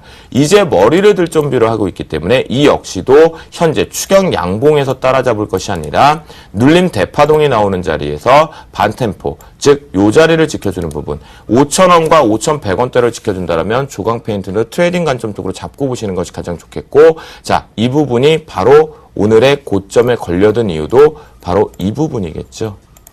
누군가가 인위적으로 여러분들이 아시는 바와 같이 물량을 털어냈다라는 거죠. 그 물량도 없는데 말입니다. 그만큼 이 부분을 올려탔다라는 것은 기술적으로 이 페인트주들이 정치권의 색깔을 벗어나서 자체적인 건축 자재 쪽으로 가고 있다라고 말씀드리겠고요. 현재의 주가의 위치상으로는 페인트 중에서는 조강 페인트가 가장 대장으로 보이고요. 노루 페인트 역시도 매매 트레이딩 관점을 좀 잡을 수가 있겠습니다. 하지만 조강보다는 조금 위험성이 도래할 수 있는 부분이니까요. 한 요 정도 4,700원대 부분에 붙여 잡으셔도 단기 트레이딩 관점 보시면 좀 유효하겠다라고 말씀드려 마무리 짓는데요. 하단 밴드 지지력 나오고 있으니까 여러분들이 페인트주 잘 보시면 다음 주 휴가 시즌 만들어내지 않을까라는 생각이 듭니다. 네, 자 계속해서 주식 비중 앞으로 어떻게 가져가 봐야 될지 김용준 멘토부터 듣겠습니다. 예. 일단 대형주와 중소형주의 좀 차별이 좀 있을 것 같습니다. 그래서 이제 그 대형주 같은 경우는 주식 비중을 높이기는 어렵고요. 그래서 대형주 기준으로는 현금을 60% 그리고 주식을 40% 정도. 그리고 이제 그 그러니까 중소형주 기준으로 본다면 반대로 보시면 될 것 같습니다. 중소형주 쪽에서는 주식을 60% 정도, 그리고 현금을 40% 정도 이렇게 가져가시는 게 좋을 걸로 판단이 됩니다. 네, 자 김도훈 멘토님. 네, 저는 일단 딱 잘라서 말씀드리겠습니다. 제포트의 지금 현금 비중이 몇 %죠? 현금 비중이 제포트가 55%입니다. 그리고 주식 비중이 45%입니다. 제가 얘기 드렸죠. 제포트에서 인버스가 나가는 날, 수익이 나가든 손실이 나가든 중요한 게 아닙니다. 제포트에서 인버스가 제외가 되는 날, 그날부터는 여러분들은 하반기 마지막 파동에 상승 랠리를 즐기시면 된다라고 말씀 좀 드리겠습니다. 그래서 현금 비중 일단 55% 유지하고요. 주식 비중 45% 강력하게 유지를 일단 주 초반에 하고 변경이 되면 주식 승천 프로그램을 통해서 말씀드리겠습니다. 네, 알겠습니다. 자, 이렇게 해서 두 분 멘토분께서 증시에 대한 정리와 함께 주식 투자에 대한 전략까지 짜주셨습니다. 자, 지금까지 함께 수고하신 두 분은 김용준 멘토, 김도영 멘토 두 분이셨습니다. 감사합니다. 감사합니다. 네, 그리고 이번 주 일요일 밤에도 멘토분들의 무료 공개 방송이 있습니다. 9시, 10시, 11시 열리는데요. 먼저 9시에는 남은호 멘토가 준비를 하고 있습니다. 돌아온 8월 증시 대응 전략 공개를 준비하고 있고요. 그리고 이어지는 10시에서는 오늘 출연하신 김용준 멘토께서 주간 전략 대공개를 합니다. 자, 그리고 11시에는요. 정재훈 멘토의 무료 공개 방송 한 주의 시작 내일장 전략 및 종목 공개를 또 준비를 하고 있습니다.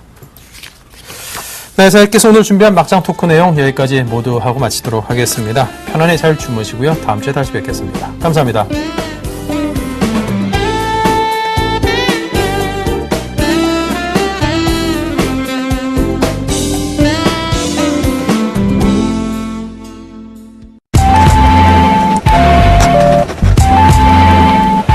글로벌 경제 채널 서울경제TV. 만약 가장이 사망한다면 남은 가족들 앞날이 정말 걱정이죠. 게다가 보험 하나 들어놓지 않았다면 남은 애들 학비에 아파트세 죽음에 그걸 어떻게 감당해요? 혹시 상해 사망만 가입되어 있었다면 상해 사망만 가입했다가 아파서 사망하면 어떻게 하죠? 여러분의 사망보험 혹시 상해 사망만 가입되어 있진 않으십니까? 상해 사망, 질병 사망, 구분 없이 보장. KDB 가족의 드림 보험 2. 하나, 아파서 사망해도, 다쳐서 사망해도 일반 사망보험금 3억 원을 일시에 보장해드립니다. 단, 고의적 사고 및 2년 이내 자살은 제외됩니다. 둘, 교통재해 사망특약으로 3억 원에 1억 원을 더.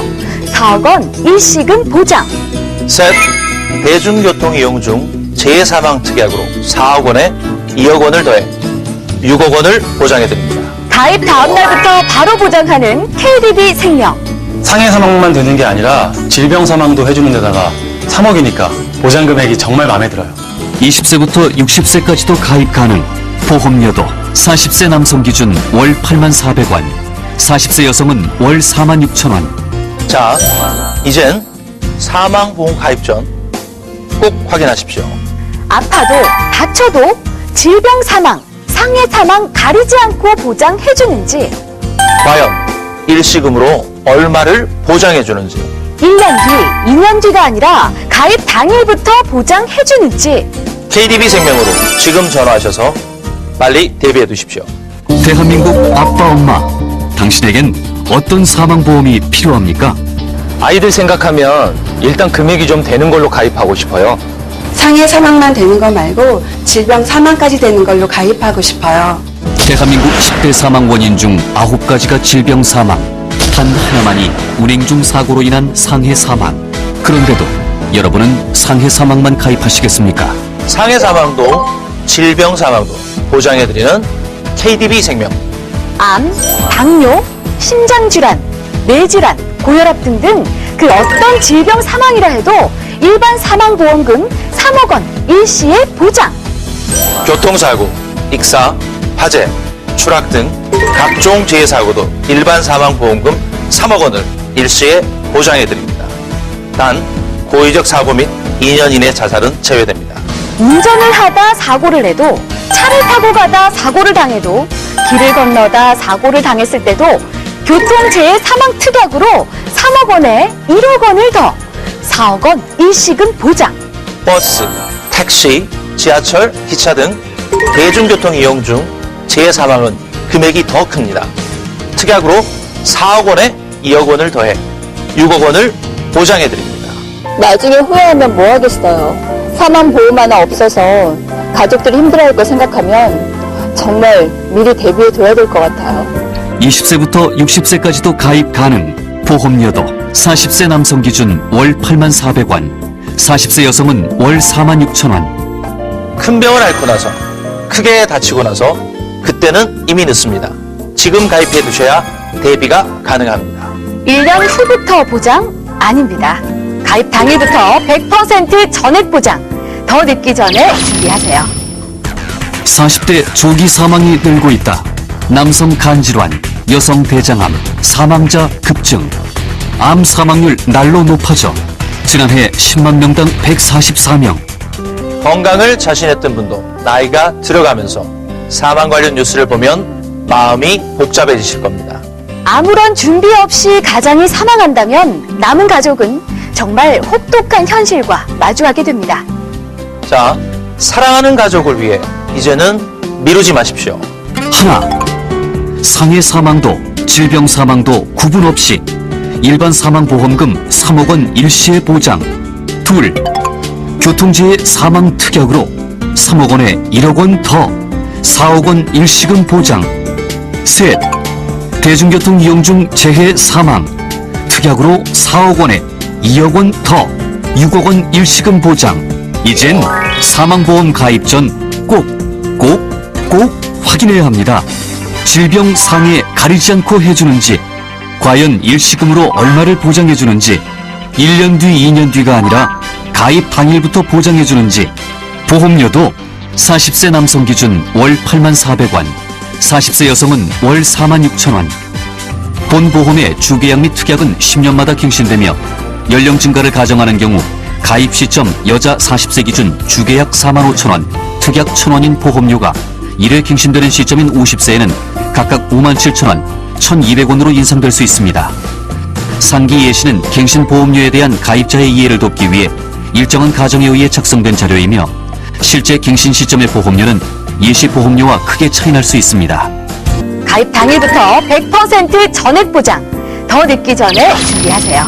본 상품은 만기 환급금이 없는 순수 보장형 상품이며 10년마다 갱신되고 갱신을 통해 최대 80세까지 보장, 갱신 시 보험료가 인상될 수 있습니다. 중도 해지 시 해지 환급금은 납입 보험료보다 적거나 없을 수 있습니다.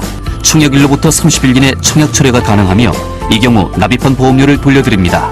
약관 교부 및 설명 의무 불이행, 청약서에 자필 서명을 아니한 때에는 3개월 이내 계약 철회가 가능합니다.